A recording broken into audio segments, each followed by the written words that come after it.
Hello everyone, welcome to Defense Forces Academy. My name is Shubham Katyar, and in this video we are going to discuss about two remaining fundamental rights uh, which are remaining in our series of fundamental rights. In the last three videos we have discussed about right to equality, right to freedom, right against exploitation, right to freedom of religion, and today we are going to discuss about the other two remaining fundamental rights available under the part 3 of the constitution, that is right to constitutional remedy and cultural and educational rights. So as we have discussed, there are six types of fundamental rights available under the constitution of India given under part 3 of the constitution. The rights starts from article 14 and they are up to 32, and these rights are clubbed into six categories. Number one is right to equality, that is from article 14 to 18. Then there is right to freedom, which is given from article 19 to 22, and then there is right against exploitation, which is given under article 23 and 24, and then right to freedom of religion, which is given from 25, 26, 27 and 28, and then the cultural and educational rights given under article 29 and 30 and the last is right to constitutional remedies given under article 32. Now there used to be a seventh fundamental right also, which was article 31, that is right to property, but that article and that fundamental right has been removed by the 44th amendment to the constitution done by the parliament in 1978. So after that there is no fundamental right to property. Therefore article 31 along with article 19(1)(f), that is freedom to hold and acquire property anywhere in India, has been repealed. So there are presently six fundamental rights given in the constitution under article 14 to 32, except article 31. There is no article 31 presently in the constitution.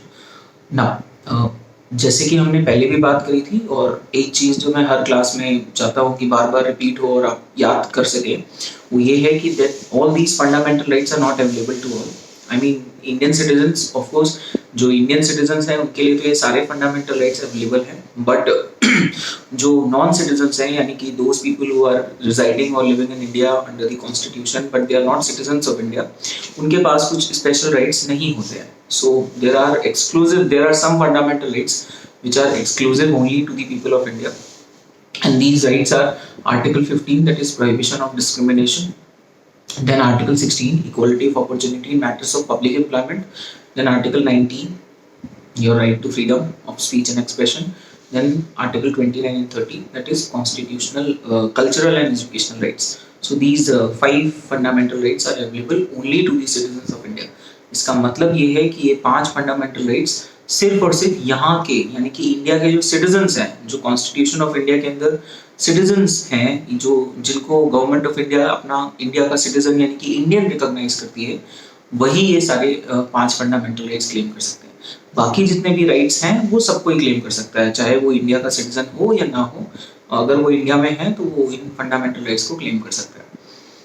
तो अब आगे बढ़ते हैं. हमने अभी तक अपने चार कैटेगरीज के राइट्स पढ़ लिए हैं, तो आज हमें जो शुरू करना है सबसे पहले वो हमारा कल्चरल एंड एजुकेशनल राइट्स हैं, जो हमारा फिफ्थ फंडामेंटल राइट है, जिसमें दो आर्टिकल्स कवर होते हैं, और वो दो आर्टिकल्स हैं आपके आर्टिकल 29 और आर्टिकल 30.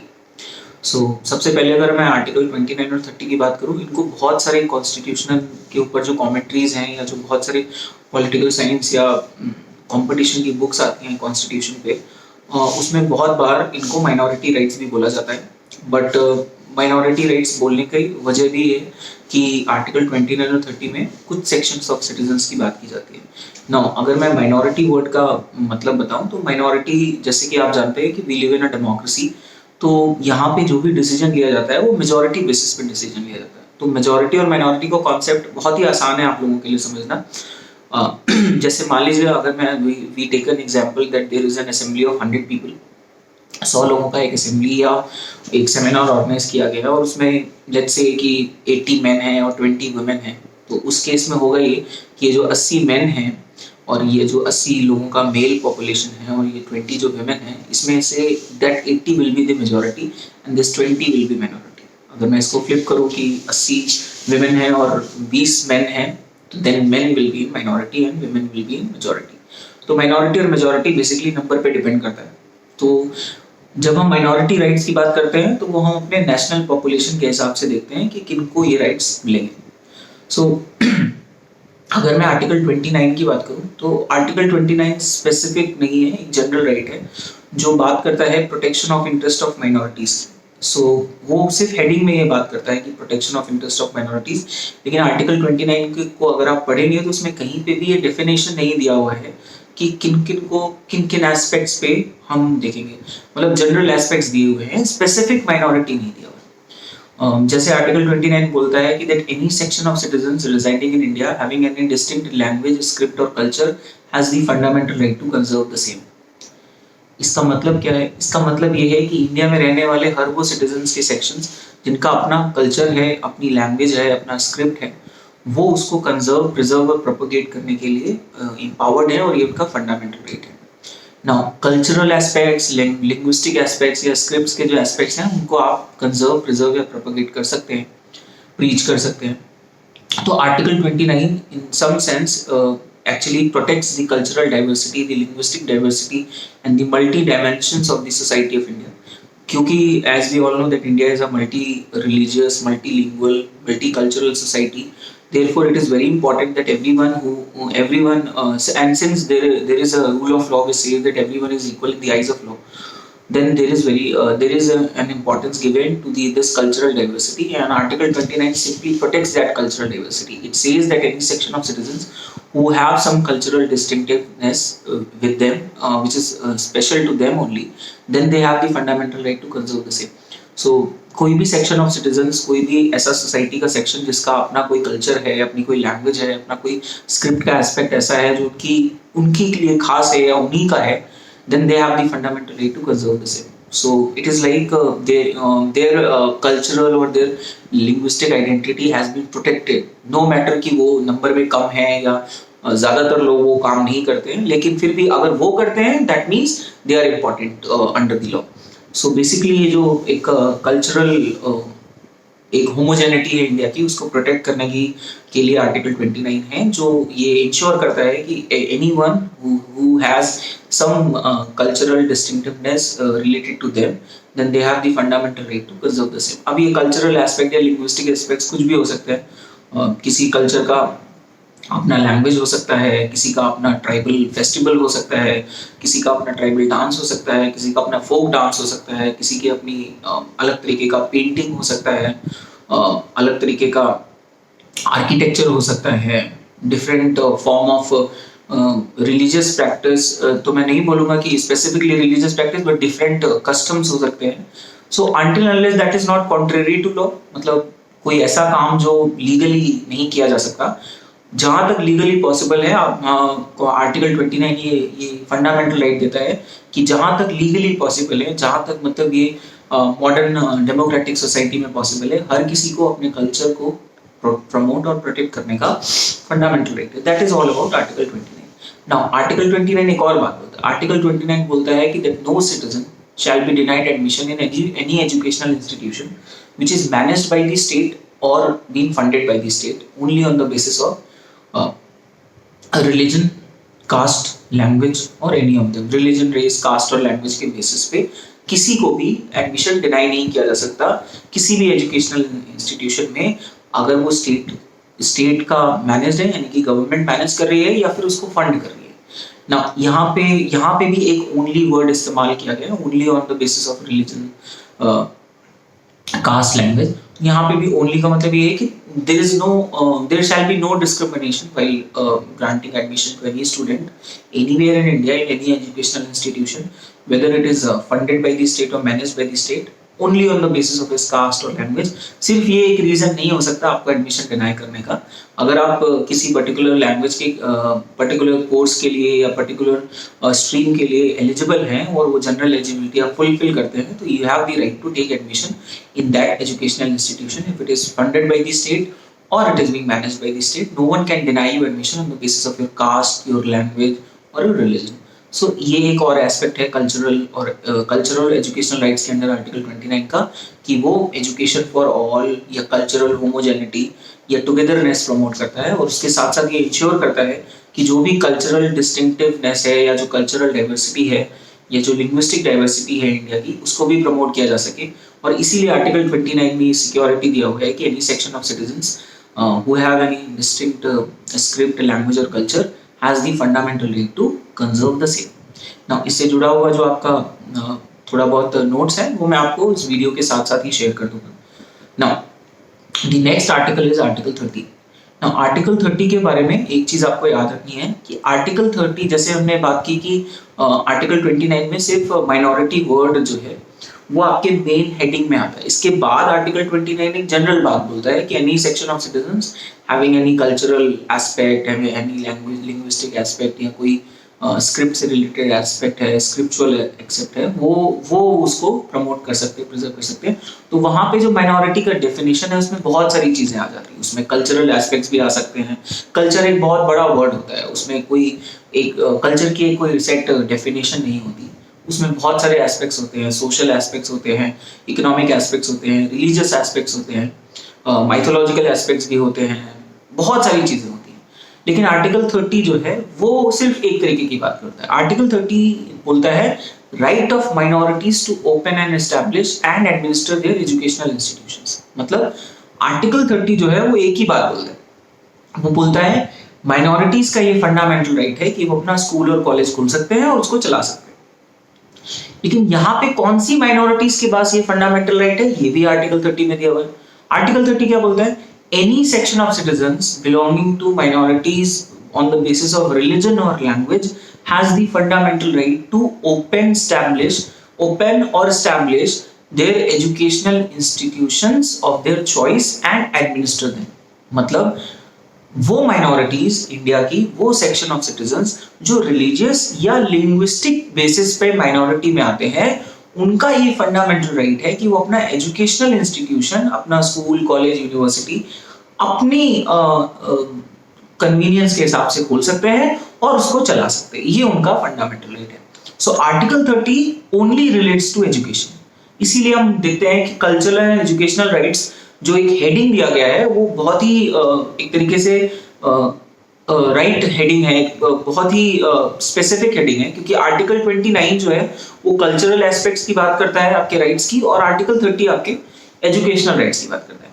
सो एक बार फिर अगर हम बात करें तो आर्टिकल 30 बोलता है वो सेक्शन ऑफ सिटीजन जो हमारी कंट्री की रिलीजियस माइनॉरिटीज या लिंग्विस्टिक माइनॉरिटीज से आते हैं, उनका ये फंडामेंटल राइट है कि वो अपना एजुकेशनल इंस्टीट्यूशन खोल सकते हैं और उसको चला सकते हैं।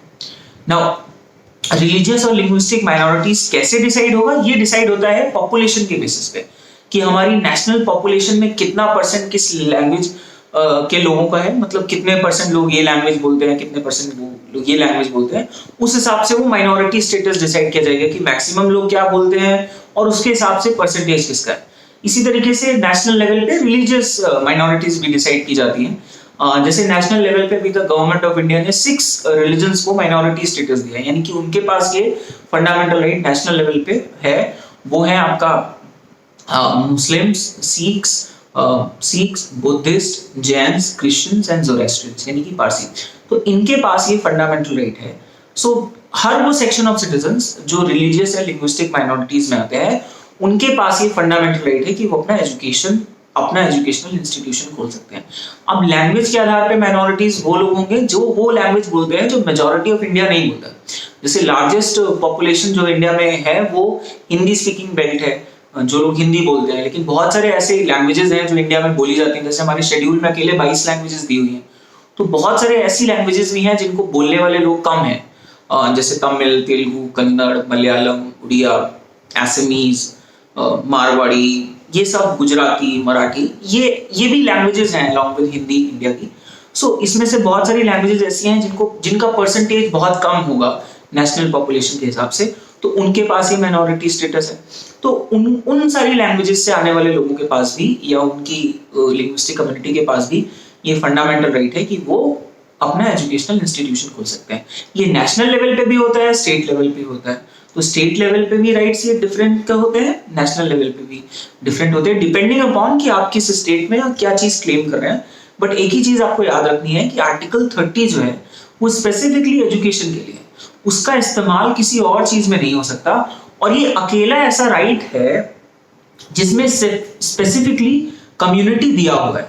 पूरे कॉन्स्टिट्यूशन में बाकी सब जगह जनरल राइट्स हैं। जैसे हम जब प्रोहिबिशन ऑन डिस्क्रिमिनेशन की बात करते हैं तो उसमें बोलते हैं कि no citizen shall be discriminated only on the basis of religion, race, caste, sex, place of birth, तो वो जनरल बात बोलते हैं। या इक्वालिटी ऑफ अपॉर्चुनिटी की बात बोलते हैं।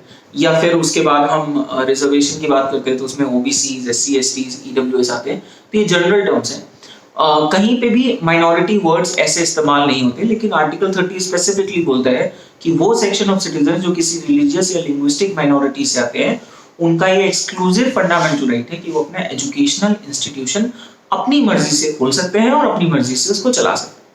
हाँ, इसमें एक राइडर सुप्रीम कोर्ट ने जरूर लगाया है, केस था Saint Stephen's versus Delhi University का। उसमें सुप्रीम कोर्ट ने सिर्फ इतनी सी बात बोली है कि जो भी इंस्टीट्यूशंस माइनॉरिटी इंस्टीट्यूशंस की कैटेगरी में आते हैं वो अपनी कम्युनिटी के लिए मैक्सिमम रिजर्वेशन 50% तक रख सकते हैं अगर वो स्टेट से अपने फंडेड है, और बाकी की 50% सीट्स जो होंगी वो सबके लिए होंगी। तो कोई भी माइनॉरिटी इंस्टीट्यूशन है, अगर वो किसी भी तरीके से स्टेट से जुड़ा हुआ है, स्टेट से फंडिंग ले रहा है, तो उसके यहाँ जो उसकी कम्युनिटी के लोग स्टूडेंट्स हैं उनका मैक्सिमम रिप्रेजेंटेशन 50% होगा, मतलब सीट्स 50% रिजर्व रहेंगी उनके लिए। बाकी जो 50% सीट्स हैं उसमें कोई भी इंडियन सिटीजन जाके एडमिशन ले सकता है ना। दूसरी चीज ये भी है कि आर्टिकल 30 ये भी इंश्योर करता है कि माइनॉरिटी इंस्टीट्यूशंस के साथ किसी भी तरीके का गवर्नमेंट लेवल पे या स्टेट लेवल पे कोई डिस्क्रिमिनेशन ना हो।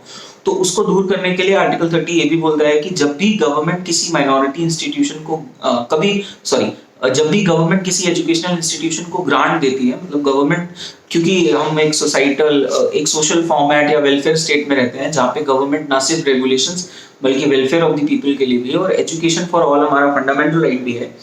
तो उसको प्रमोट करने के लिए गवर्नमेंट बहुत सारी तरीकों से स्कूल्स एंड कॉलेजेस को ग्रांट से हेल्प करती है। तो आर्टिकल 30 इंश्योर करता है कि जब भी गवर्नमेंट कोई ग्रांट देती है, कोई हेल्प देती है एजुकेशनल इंस्टीट्यूशंस को, तो वो किसी एजुकेशनल इंस्टीट्यूशन की माइनॉरिटी के स्टेटस पे उसके साथ डिस्क्रिमिनेट नहीं कर सकती। मतलब गवर्नमेंट सिर्फ इसलिए उस कॉलेज को या यूनिवर्सिटी को ग्रांट नहीं मना कर सकती कि आप भाई माइनॉरिटी स्टेटस है आपका, तो आप माइनॉरिटी इंस्टीट्यूशन है इसलिए हम आपकी हेल्प नहीं करेंगे। सो फिर से आप अगर इसको समझेंगे तो आर्टिकल 29 बोलता है कि any section of citizens having any distinct language, script of culture has the fundamental right to conserve the same.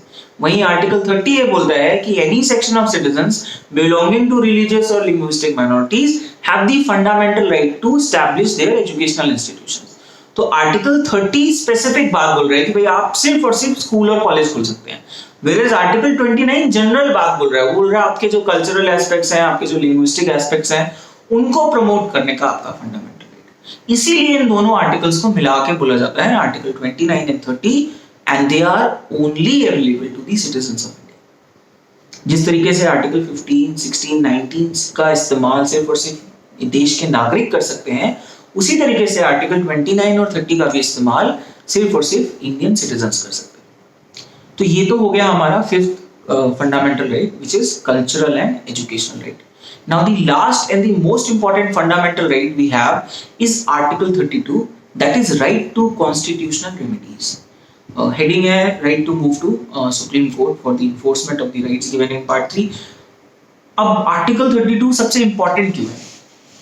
किसी भी राइट को जब हम इंश्योर करते, जैसे हम जब बोलते हैं कि फंडामेंटल राइट स्पेशल है, तो ये हमने पढ़ा भी है, मैंने आपको फर्स्ट क्लास में बताया भी था कि फंडामेंटल राइट को एक सबसे बड़ी चीज जो स्पेशल बनाती है वो बनाती है इसका इन्फोर्सिबिलिटी, कि आप अपने फंडामेंटल राइट्स इन्फोर्स करा सकते हैं, और ये इन्फोर्सिबिलिटी भी आपका फंडामेंटल राइट है। जैसे आर्टिकल 32, अब आर्टिकल 32 स्पेशल इसलिए है क्योंकि आर्टिकल 32 बोलता है it is the fundamental right of every individual to directly move to the supreme Court with appropriate proceedings for the enforcement of rights given in part 3। यानी कि हर इंडिविजुअल का ये फंडामेंटल राइट है कि अगर उसका कोई राइट उसे लगता है वायलेट हुआ है तो वो सीधा सुप्रीम कोर्ट जा सकता है, और सुप्रीम कोर्ट की ये कॉन्स्टिट्यूशनल ड्यूटी है कि अगर it is the violation of the fundamental rights then they will get it enforced. Supreme court के ऊपर आर्टिकल 32 एक कॉन्स्टिट्यूशनल ऑब्लिगेशन पुट करता है कि आपकी ये ड्यूटी है कि आपको फंडामेंटल राइट्स इन्फोर्स कराने हैं जहां कहीं पे भी वो वायलेट होते हैं। और एक चीज और खास बनाती है फंडामेंटल राइट्स को, यही आर्टिकल 32 है, क्योंकि इसके अलावा आर्टिकल 32 के अलावा कोई और एस्पेक्ट ऐसा नहीं होता जिसमें एक इंडिविजुअल सीधा सुप्रीम कोर्ट जा सकता है। ज्यादातर केसेस में, यानी कि मैक्सिमम केसेस जो होते हैं अदर देन आर्टिकल 32, चाहे सिविल का कोई केस हो या क्रिमिनल का कोई केस हो, you always go to the supreme Court against an appeal, in appeal against the order of the high court in a normal case, or when there is a special circumstances under special leave petition. तो generally supreme court हमेशा हम किसी already court के order या decree या judgement के खिलाफ जाते हैं अपील करने के लिए, लेकिन फंडामेंटल राइट्स एक अकेला ऐसा एस्पेक्ट होता है जिसमें हम सुप्रीम कोर्ट सीधा जा सकते हैं और वहां जाना ही हमारा फंडामेंटल राइट है अंडर आर्टिकल 32। तो ये एक चीज आपके कॉन्स्टिट्यूशन में दी हुई है जो हमारे इस कॉन्स्टिट्यूशन में दिए हुए इस कॉन्स्टिट्यूशनल रेमेडी के फंडामेंटल राइट को इंपॉर्टेंट बनाती है। अब इसमें रेमेडी वर्ड इस्तेमाल इसलिए किया गया है कि किसी भी राइट का तब तक कोई वैल्यू नहीं होता जब तक आप उसको रेमेडी नहीं, जब तक उसके लिए कोई रेमेडी ना हो।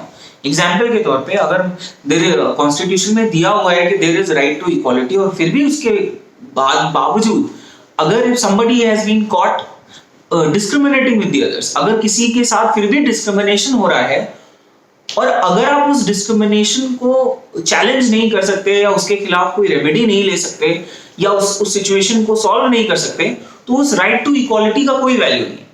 तो हमारे फंडामेंटल राइट्स को ये जो वैल्यू मिलती है, ये वैल्यू इस आर्टिकल 32 से मिलती है, क्योंकि वो कैटेगोरिकली बोलता है कि that if any of the rights given in part 3, that is any of the rights belonging to fundamental rights are violated, then it is the fundamental right of every individual to directly move to the Supreme Court. अगर part 3 में दिए हुए किसी भी fundamental right का violation होता है तो आर्टिकल 32 के अंदर ये हमारा राइट है कि हम सीधा सुप्रीम कोर्ट जा सकते हैं और उन राइट्स के वायलेशन के खिलाफ रेमेडी क्लेम कर सकते हैं। और it is the constitutional duty of the supreme Court to enforce fundamental rights if they are found violated. और ये कॉन्स्टिट्यूशनल ऑब्लिगेशन होता है सुप्रीम कोर्ट का कि वो आपके फंडामेंटल राइट्स को इन्फोर्स कराएंगे अगर वो वायलेट हुए। Now other thing which makes article 32 important is that article 32 के अंदर ही सुप्रीम कोर्ट को रिट इशू करने का पावर मिलता है। रिट जो होते हैं, रिट ज्यूरिसडिक्शन जो है बेसिकली हम इंग्लिश कॉन्स्टिट्यूशन में ओरिजिनेट होता है और वहां से हमने बोरो किया है अपने कॉन्स्टिट्यूशन में। नाउ इंग्लिश कॉन्स्टिट्यूशन के हिसाब से 5 रिट्स हैं, जो हमारे यहाँ पे भी 5 रिट्स हैं, जिनको इंडिया में writs can only be issued either by the supreme court और by the high court. High court और सुप्रीम कोर्ट के अलावा कोई और कोर्ट प्रेजेंटली रिट्स इशू नहीं कर सकता। बस हाई कोर्ट और सुप्रीम कोर्ट के रिट्स इशू करने में एक डिफरेंस होता है। डिफरेंस ये है कि जब भी फंडामेंटल राइट्स के वायलेशन के लिए आर्टिकल 32 में कोई पिटीशन आती है, उसी केस में आपका सुप्रीम कोर्ट रिट इशू कर सकता है, जबकि हाई कोर्ट के पास ये पावर आर्टिकल 226 में होता है जो ये बोलता है कि हाई कोर्ट रिट किसी भी केस में इशू कर सकता है। वो फंडामेंटल राइट्स में भी कर सकता है, नॉर्मल केसेस में भी कर सकता है। तो एक ये खास बात है आर्टिकल 32 की। अब ये रिट्स होते क्या है? Writs are basically judicial orders, special judicial prerogatives which are handed over to the courts to protect or to uplift the sanctity of law and to protect the constitutionality of the rights। जो rights हैं उनको protect और preserve करने के लिए special powers होते हैं higher courts और superior courts के पास, ताकि वो state या government के unwanted actions को check कर सकें। So ये writ issue करने का power सुप्रीम कोर्ट को आर्टिकल 32 में मिलता है। 5 writs होते हैं जिनको presently हमारे इंडिया में यूज किया जाता है। पहला होता है हेबियस कॉर्पस। हेबियस कॉर्पस का लिटरल मीनिंग होता है to have the body of. ये किया जाता है for challenge against the illegal detention. फिर उसके बाद एक होता है मैंडेमस, वो होता है वी कमांड, जिसमें कोर्ट डायरेक्शंस देता है कि that we command your action, आपको ऐसा कुछ करना है। तीसरा होता है prohibition, that is to stop. It is generally issued from the higher court to the lower courts so that they should not indulge into some cases which are not part of their jurisdiction। यानी कि prohibition के through court ensure करता है, higher court यानी कि supreme court या high court ये ensure करता है कि भाई जो लोअर कोर्ट्स हैं वो अपने लीगल जो भी उनके पावर्स हैं उससे के कहीं बाहर ना जाए, मतलब वो अपने पावर्स को क्रॉस ना करें। इसके बाद आता है एक होता है सर्जरी। सर्जरी CERTIORARI सर्जरी, इसका लिटरल मीनिंग होता है टू सर्टिफाई। सर्जरी के थ्रू भी इंश्योर किया जाता है कि जो केसेस लोअर कोर्ट्स में या डिस्ट्रिक्ट कोर्ट्स में चल रहे हैं वो एप्रोप्रिएटली चले और उसी कोर्ट में चले जहां पे उनका एडिक्वेट ज्यूरिसडिक्शन जिन कोर्ट्स का है। तो अगर ऐसा कोई केस चल रहा है जिस कोर्ट में ये पावर नहीं है या उनके पास वो ज्यूरिसडिक्शन नहीं है, तो कोर्ट क्या करेगा, उन केसेस को ट्रांसफर कर देगा। प्रोहिबिशन और सर्जरी में फर्क ये होता है कि प्रोहिबिशन में वो केस शुरू होने से पहले ही रोक दिया जाता है, और सर्जरी में जो केस चल रहा होता है उसको बीच में स्टॉप करके सारी प्रोसीडिंग को स्टे करके एप्रोप्रिएट अथॉरिटीज को भेजा जाता है। फिर उसके बाद जो पांचवी रिट होती है वो होती है क्वो वारंटो, जिसका लिटरल मीनिंग होता है बाय व्हाट अथॉरिटी। इसमें जनरली पब्लिक ऑफिस क्लेम करने वाले जो लोग होते हैं, जो किसी एक्शन के लिए अपना पब्लिक ऑफिस क्लेम करते हैं, उनसे कोर्ट पूछता है कि by what authority you are claiming this service, मतलब आपके पास क्या ऐसा है जो आप ये बोल रहे हैं कि ऑफिस के थ्रू आप ये काम कर सकते हैं। सो ये 5 इंस्ट्रूमेंट्स होते हैं, इनके बारे में हम और भी डिटेल्ड बात करेंगे जब हम अपना सुप्रीम कोर्ट का पूरा इंस्टीट्यूशन ऑफ सुप्रीम कोर्ट पढ़ेंगे, तो उसमें मैं आपको रिट जुरिसडिक्शन के बारे में दोबारा बताऊंगा। बट आपके लिए ये जानना जरूरी है एट द लेवल कि यूपीएससी के लेवल पे कि भाई 5 रिट्स होते हैं और इनको हमने इंग्लिश कॉन्स्टिट्यूशन से बोरो किया है, और ये सुप्रीम कोर्ट के कॉन्टेक्स्ट में सिर्फ आर्टिकल 32 में आते हैं, हाई कोर्ट के कॉन्टेक्स्ट में 226 में आते हैं। दूसरा फर्क ये होता है कि सुप्रीम कोर्ट इनको सिर्फ और सिर्फ फंडामेंटल राइट्स के केस में इशू कर सकता है, व्हेयरएज हाई कोर्ट इनको किसी भी केस में इशू कर सकता है इंक्लूडिंग फंडामेंटल राइट्स। नाउ दूसरी बात ये भी है आपको याद रखनी है आर्टिकल 32 के केस में कि जब हम बोलते हैं कि it is your fundamental right to directly move to the supreme Court in case of violation of your fundamental rights, इसका ये मतलब नहीं है कि आप किसी और कोर्ट में नहीं जा सकते। बस फर्क ये है कि आर्टिकल 32 आपको ये राइट दे रहा है कि फंडामेंटल राइट्स के केस में आप सीधा सुप्रीम कोर्ट जा सकते हैं। इसका ये मीनिंग नहीं होता है that you can not go to other court. You can definitely challenge the arbitrary actions of the government for violation of your fundamental rights in any court you want. You can go to the district court, you can go to the high court, but if you want you can directly go to the supreme court. तो इसमें difference ये है कि it is the constitutional obligation of the supreme court under article 32। ऐसा नहीं है कि बाकी सारी कोर्ट्स का ऑब्लिगेशन नहीं होता है कि वो आपकी बात नहीं सुनेंगे, ऑफ कोर्स वो सुनेंगे, लेकिन आर्टिकल 32 जो कॉन्स्टिट्यूशनल ड्यूटी फंडामेंटल राइट्स को प्रोटेक्ट करने के लिए इंश्योर कर रहा है वो करता है सुप्रीम कोर्ट की। In this way Supreme Court is also called protector of fundamental rights. और यही बहुत सारे रीजंस हैं, ये कुछ रीजंस हैं जिसकी वजह से आपके आर्टिकल 32 को डॉक्टर अंबेडकर ने कोट किया था एक जगह कि it is the heart and soul of the constitution. सबसे इंपॉर्टेंट आर्टिकल है हमारे पूरे कॉन्स्टिट्यूशन का आर्टिकल 32।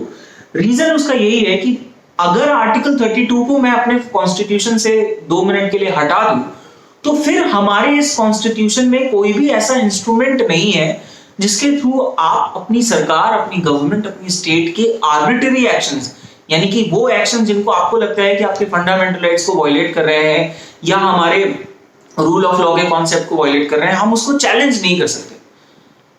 क्यों? क्योंकि आपके पास कोई ऐसा इंस्ट्रूमेंट नहीं है जिसके थ्रू आप कोर्ट ऑफ लॉ में जाके जस्टिस ले सकते हैं अगर आपके फंडामेंटल राइट्स वायलेट होते हैं। क्यों? क्योंकि आर्टिकल 32 को अगर मैं हटा दूं तो हमारे फंडामेंटल राइट्स को क्लेम करने के लिए आपके पास कोई लीगल एस्पेक्ट नहीं है, क्योंकि किसी भी आर्टिकल में कहीं पे भी जस्टिसेबिलिटी नहीं दिया हुआ है कि अगर ये राइट का वायलेशन होता है तो आप क्या करेंगे।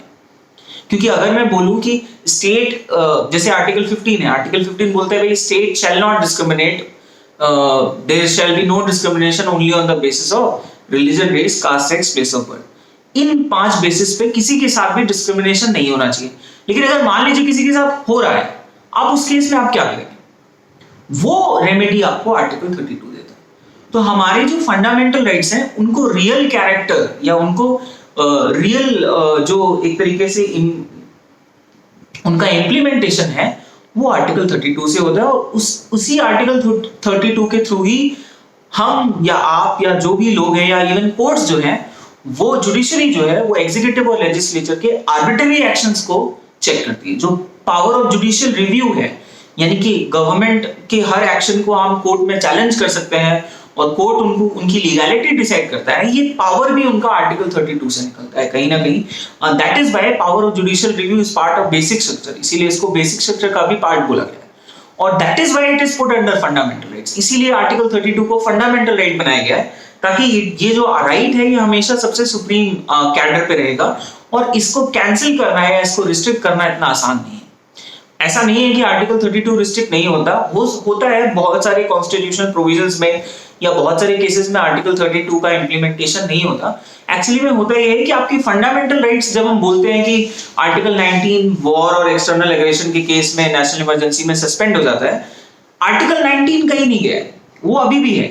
हाँ, आर्टिकल 19 को आप क्लेम नहीं कर सकते, मतलब आर्टिकल 19 के एस्पेक्ट को लेके आप आर्टिकल 32 के अंदर कोर्ट नहीं जा सकते कि सर मेरा फ्रीडम का राइट वायलेट हुआ है। कोर्ट बोलेगा since it is national emergency on the basis of war and external aggression, therefore article 19 is temporarily suspended.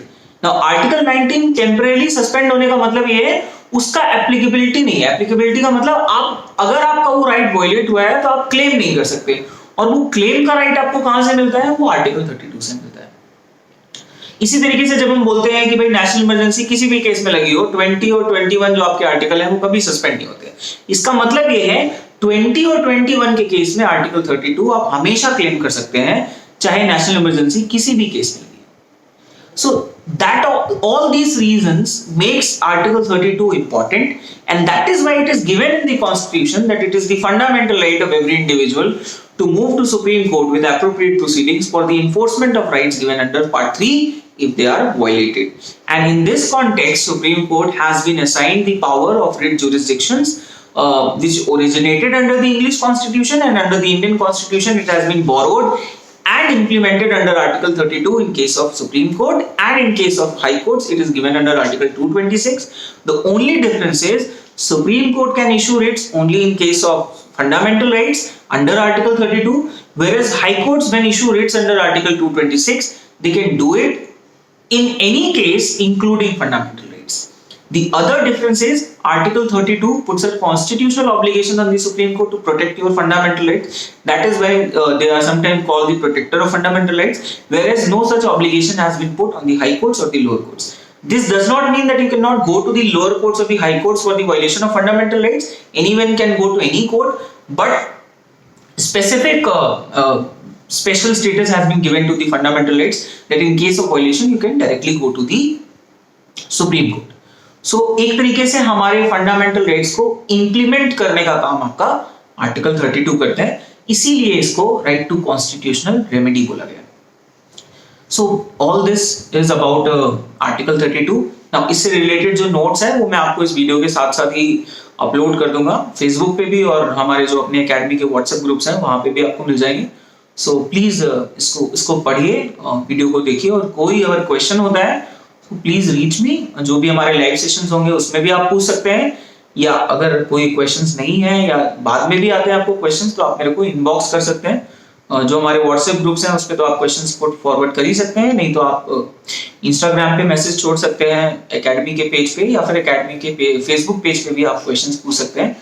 और वीडियो अगर आपको किसी के साथ शेयर करना है, जो लोग भी इसकी प्रिपरेशन कर रहे हैं, please go through all these videos on the fundamental rights. और अगर कोई भी क्वेश्चन आपको आता है तो please feel free to ask questions. हाँ, अभी मैं एक क्लास और लूंगा आपकी फंडामेंटल राइट से रिलेटेड। बेसिकली मुझे बेसिक स्ट्रक्चर वगैरह आपको बताना है, तो उसके बारे में हम बात कर लेंगे अलग से। बट अभी जो एक इम्पॉर्टेंट एस्पेक्ट अब हम कोर्स में शुरू करेंगे, वो अब जो अगला सेशन होगा वो हमारा होगा सुप्रीम कोर्ट और हाई कोर्ट के ऊपर। तो अब हम थोड़ा जुडिशरी के बारे में पढ़ेंगे। पार्लियामेंट, प्रेसिडेंट और फंडामेंटल राइट्स हमने पढ़ लिए, अब हम थोड़ा एग्जीक्यूटिव, लेजिस्लेचर और फंडामेंटल राइट्स हमारे हो गए हैं, अब हम थोड़ा जुडिशरी के बारे में बात करेंगे। So this is it for today. आप अपना ध्यान रखिए, लॉकडाउन जब तक भी है, गवर्नमेंट जो भी गाइडलाइंस इशू कर रहा है उनको ध्यान से देखिए। थोड़ी बहुत जो भी एक तरीके से रिलैक्सेशन मिल रही है उनको स्पोर्टिंगली लीजिए, और बहुत ज़्यादा ज़रूरी ना हो तो please don't go outside your houses, because government is trying to contain the situation so that we can go back to our normal lives as soon as possible. So please support the government and do not go outside if it is not required, and take care of yourself. अपना ध्यान रखिए and keep your family safe and your surroundings. That's it for today. Thank you. जय हिंद।